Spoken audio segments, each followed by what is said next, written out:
എല്ലാവർക്കും എൻ്റെ സ്നേഹം. യാത്ര തുടർന്നാലോ? ഇന്നത്തെ യാത്ര ഫ്ലൈറ്റിലാണ്. നമ്മുടെ മിന്നുക്കുട്ടിക്കൊരാഗ്രഹം ഫ്ലൈറ്റിൽ കയറണമെന്ന്. അത് നമ്മളങ്ങ് സാധിച്ചു കൊടുക്കുകയാണ്. എല്ലാവരും റെഡി ആയിട്ടിരിക്കുകയാണ്. ആരെങ്കിലും നമ്മുടെ ഓഫായി വെച്ച് സബ്സ്ക്രൈബ് ചെയ്യാനുണ്ടെങ്കിൽ സബ്സ്ക്രൈബ് ചെയ്തിട്ട് യാത്ര തുടങ്ങാം.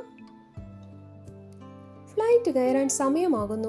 മിന്നുകുട്ടി, ഫ്ലൈറ്റിലിരുന്ന് പുറത്തെ കാഴ്ചകൾ നന്നായിട്ട് കാണണേ. കഴിഞ്ഞ വീഡിയോയിൽ ഞാൻ പറഞ്ഞായിരുന്നു ബെന്നി ചേട്ടനെ പരിചയപ്പെടുത്താമെന്ന്. ഒരു കണക്കിന്റെ ഭാഷയിൽ പറയുകയാണെങ്കിൽ ബെന്നി ചേട്ടൻ ഈക്വൽ ടു നന്മ മരം എന്നേ ഞാൻ പറയൂ. അപ്പോഴേ നിങ്ങൾക്ക് മനസ്സിലായി കാണും ബെന്നി ചേട്ടൻ എങ്ങനെയുള്ള മനുഷ്യനാണെന്ന്, അല്ലേ? അതെ, ഞാൻ ബെന്നി ചേട്ടനെ പരിചയപ്പെടുന്നത് ഒരു 5 വർഷം മുൻപെയാണ്. ആ മിന്നുകുട്ടിക്ക് വിൻഡോ സീറ്റ് ആണല്ലോ. ഫ്ലൈറ്റ് പറക്കാൻ തുടങ്ങിയേ. മിന്നുകുട്ടി പുറത്തോട്ട് നോക്കിക്കോ. മിന്നുകുട്ടി കണ്ടോ? ഞാൻ ബാക്കി പറയട്ടെ. എനിക്ക് ബാംഗ്ലൂർ ഒരു ഇന്റർവ്യൂ ഉണ്ടായിരുന്നു. അവർ പറഞ്ഞിരുന്നു സെലക്ട് ആവുകയാണെങ്കിൽ നാളെ തന്നെ ജോയിൻ ചെയ്യണമെന്ന്, അതിനായി റെഡിയായി വരണമെന്നും പറഞ്ഞു. അങ്ങനെ ഞാനും എൻ്റെ പപ്പയും കൂടി ഞങ്ങൾ ബാംഗ്ലൂർ പോയി. അങ്ങനെ അവിടെ ചെന്നു, ഇൻ്റർവ്യൂ കഴിഞ്ഞു, നാളെ ജോയിൻ ചെയ്യണമെന്ന് പറഞ്ഞു. അവിടെ നിന്ന് ഞങ്ങൾ ഇറങ്ങി വേക്കൻസി ഉണ്ടെന്ന് പറഞ്ഞ വ്യക്തിയുടെ അടുത്തെത്തി. അവിടെയാണ് ഞങ്ങൾ ലഗേജ് വെച്ചിരുന്നത്. അദ്ദേഹം ഒരു അക്കോമഡേഷൻ ചോദിച്ചൊക്കെ വെച്ചിരുന്നു. പക്ഷേ അവിടെ താമസിക്കാൻ പറ്റിയില്ല, കാരണം അവിടെ വെള്ളം എന്തോ ഒരു പ്രോബ്ലം ഉണ്ടായിരുന്നു.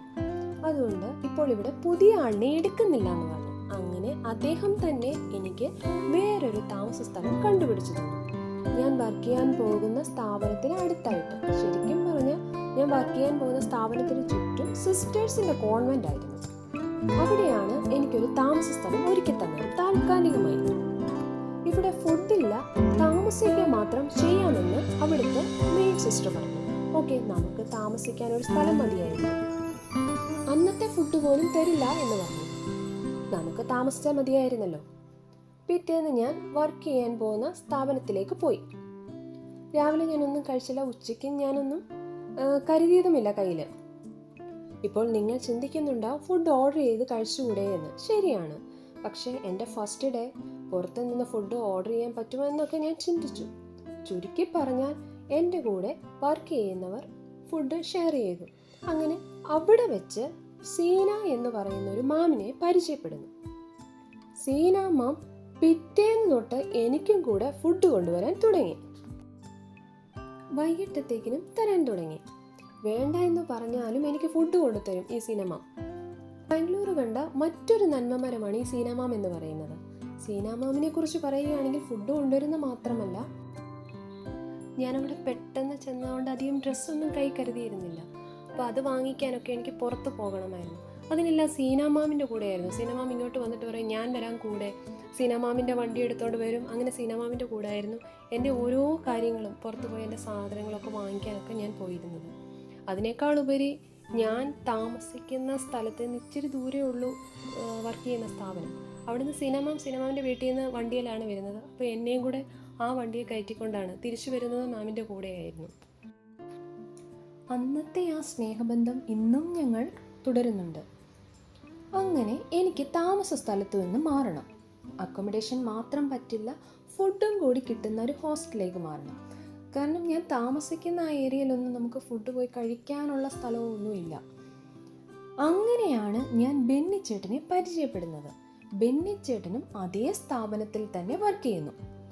ബെന്നി ചേട്ടനെ കണ്ടപ്പോൾ തന്നെ ബെന്നി ചേട്ടൻ ഒന്നുകൊണ്ടും വിഷമിക്കേണ്ട, ഞാൻ റെഡിയാക്കി തരും എന്നുള്ളൊരു പോസിറ്റീവ് മറുപടി തന്നെയാണ് എനിക്ക് തന്നത്. പിറ്റേന്ന് കണ്ടപ്പോഴും എന്നോട് പറഞ്ഞു ഒന്നുകൊണ്ടും വിഷമിക്കേണ്ട, റെഡിയാക്കിക്കൊണ്ടിരിക്കുകയാണെന്ന്. അങ്ങനെ ബെന്നി ചേട്ടൻ മറ്റൊരു സിസ്റ്റേഴ്സിൻ്റെ കോൺവെൻറ്റ് എനിക്ക് റെഡിയാക്കി തന്നു. നല്ലൊരു കോൺവെൻറ്റ് തന്നെയായിരുന്നു അത്. ഫുഡാണെങ്കിലും അവിടുത്തെ താമസ സൗകര്യമാണെങ്കിലും അവിടുത്തെ സിസ്റ്റേഴ്സ് ആണെങ്കിലും എല്ലാം കൊണ്ടും എനിക്ക് നല്ലതായിരുന്നു അത്. അതും ഞാൻ വർക്ക് ചെയ്യുന്ന സ്ഥാപനത്തിനടുത്തായിട്ടും. അവിടുത്തെ സിസ്റ്റേഴ്സ് പറഞ്ഞ് കൂടുതലായിട്ട് ബെന്നി ചേട്ടനെ മനസ്സിലാക്കാനും കഴിഞ്ഞു. അവിടുത്തെ സിസ്റ്റേഴ്സ് പറയുകയായിരുന്നു, നമുക്കൊരു കാര്യം വിശ്വസിച്ചേൽപ്പിക്കാൻ പറ്റുന്ന വിശ്വസ്തനായ ഒരു നല്ല മനസ്സിനുടമയാണ് ഈ ബെന്നിച്ചേട്ടൻ എന്ന് പറയുന്നത്. ബെന്നിച്ചേട്ടൻ പറഞ്ഞതുകൊണ്ട് മാത്രമാണ് ഇവിടെ താമസിപ്പിക്കാം എന്ന് പറഞ്ഞത്. അവിടെ മറ്റ് പുറത്തുനിന്ന് ആരെയും അവിടെ താമസിപ്പിക്കുന്നൊന്നുമില്ലായിരുന്നു. അങ്ങനെ ഓരോ ദിവസവും ബെന്നിച്ചേട്ടൻ എന്നോട് തിരക്കും, എങ്ങനെയുണ്ട് ഫുഡ്, എങ്ങനെയുണ്ട് താമസ സ്ഥലം, കുഴപ്പമൊന്നുമില്ലല്ലോ എന്ന്. അതുപോലെ എനിക്കൊരു അക്കൗണ്ട് ഓപ്പൺ ചെയ്യണമായിരുന്നു. ബാങ്കിലേക്ക് പോയതും എല്ലാം ബെന്നിച്ചേട്ടൻ സ്വന്തം വണ്ടിയിൽ തന്നെയായിരുന്നു. അതിനുശേഷം ബെന്നിച്ചേട്ടൻ പറയായിരുന്നു, എന്താവശ്യമുണ്ടെങ്കിലും എന്നെ വിളിച്ചാൽ മതി. ഇപ്പോൾ നിങ്ങൾ ചിന്തിക്കുന്നുണ്ടാവും, ഒരു പരിചയവുമില്ലാത്ത വ്യക്തി കാണിച്ച ഹോസ്റ്റലിൽ താമസിക്കുന്നു, ആ വ്യക്തിയുടെ കൂടെ വണ്ടിയിൽ പോയി അദ്ദേഹം എങ്ങനെയുള്ള മനുഷ്യനാണെന്ന് അറിഞ്ഞിട്ടാണോ എന്ന്. അതെ, ചിന്തിക്കുന്നതിൽ തെറ്റില്ല. നമ്മൾ തിരിച്ചറിയണം, നമ്മുടെ മുൻപിലേക്കൊന്ന് വരുന്ന വ്യക്തി നന്മയാണോ അതോ തിന്മയാണോ എന്ന്. നന്മയും തിന്മയും തിരിച്ചറിയാനുള്ള ഒരു ബോധം എനിക്ക് തരണേ ഈശ്വരാ എന്ന് ദിവസവും നമ്മൾ പ്രാർത്ഥിക്കണം. ഒരു അച്ഛൻ നമ്മളോടൊപ്പം നിന്ന് നമ്മുടെ കാര്യങ്ങൾ ചെയ്തു തരുന്നതോ, അല്ലെങ്കിൽ നമ്മുടെ ഒരു സഹോദരൻ നമ്മളോടൊപ്പം നിന്ന് ഓരോ കാര്യങ്ങൾ ചെയ്തു തരുന്നതോ, അങ്ങനെയൊക്കെയായിരുന്നു എനിക്ക് അവിടെ ബെന്നിച്ചേട്ടൻ. ഇന്നും ആ സ്ഥാനത്ത് തന്നെ ബെന്നിച്ചേട്ടനുണ്ട്. ഇങ്ങനെയുള്ള നന്മ മരങ്ങളെ നിങ്ങളും കണ്ടുമുട്ടിയിട്ടുണ്ടെങ്കിൽ കമൻറ്റ് ചെയ്യണേ. വലിയ കാര്യങ്ങളായിക്കോട്ടെ അല്ലെങ്കിൽ ചെറിയ ചെറിയ കാര്യങ്ങളായിക്കോട്ടെ, നമുക്കൊരു ആവശ്യം വരുമ്പോൾ നമ്മളോടൊപ്പം നിൽക്കുന്ന വ്യക്തികളെ നമ്മൾ എന്നും ഓർക്കും, അല്ലേ? നമ്മുടെ പ്രാർത്ഥനയിൽ ആ വ്യക്തിക്ക് വേണ്ടി പ്രാർത്ഥിക്കുകയും ചെയ്യാം.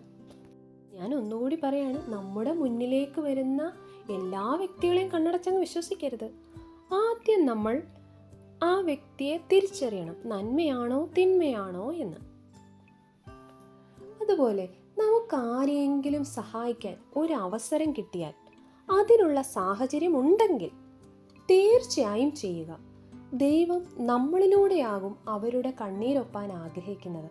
അതിലൂടെ ലഭിക്കുന്ന സന്തോഷമാണ് നമുക്ക് കിട്ടുന്ന പ്രതിഫലം. ഒരു വ്യക്തി എന്തെങ്കിലും നന്മ കണ്ടാൽ അത് അവരോട് തുറന്നു പറയണം.